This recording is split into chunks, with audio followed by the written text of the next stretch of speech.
कि जैसे प्रसाद अंत में बंटता है,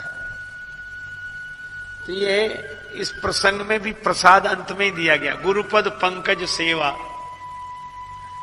ये तीसरी भक्ति है। शर्त यह है कि अभिमान छोड़कर गुरुपद पंकज सेवा करें। पर दूसरे ढंग से अगर देखें तो मानो गुरुपद पंकज सेवा तीसरी भक्ति का फल ही है, अमान हो जाना। जो गुरुपद पंकज सेवा करेगा वह अमान हो ही जाएगा, उसमें अभिमान रहेगा ही नहीं।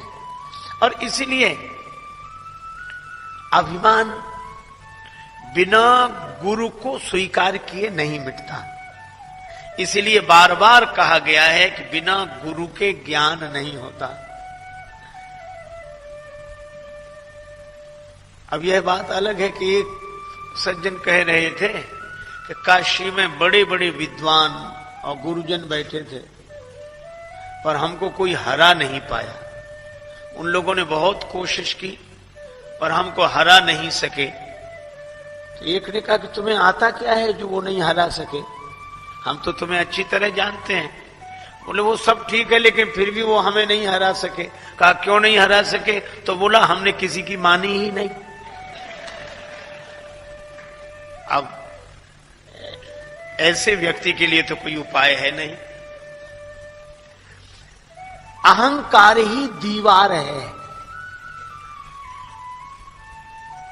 अपनी खुदी ही पर्दा है दीदार के लिए, वरना कोई नकाब नहीं यार के लिए।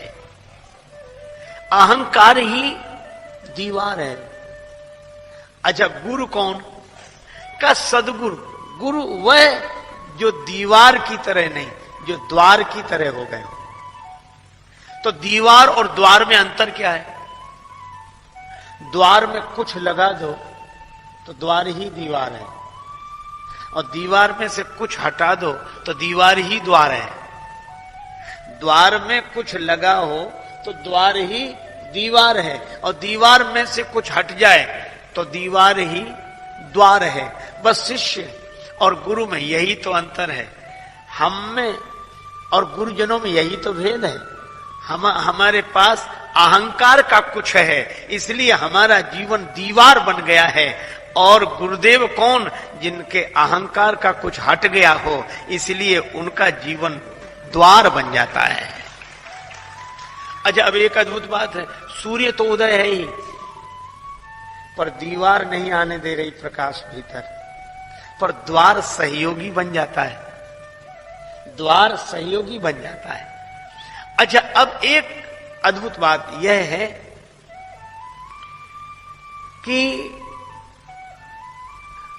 द्वार अवसर देता है सूर्य का प्रकाश आने के लिए, लेकिन यह बात याद रखनी चाहिए कि भवन में चाहे द्वार से प्रकाश आवे, चाहे रोशनदान से आवे, चाहे खिड़की से आवे, पर प्रकाश न द्वार का है, न रोशनदान का है, न खिड़की का है। प्रकाश तो सूरज का ही है। इसी तरह वह परमात्मा का जो ज्ञान है वो किसी भी द्वार से आवे, लेकिन वह प्रकाश तो परमात्मा का ही है, महिमा तो उसी की है। यह तो केवल द्वार है।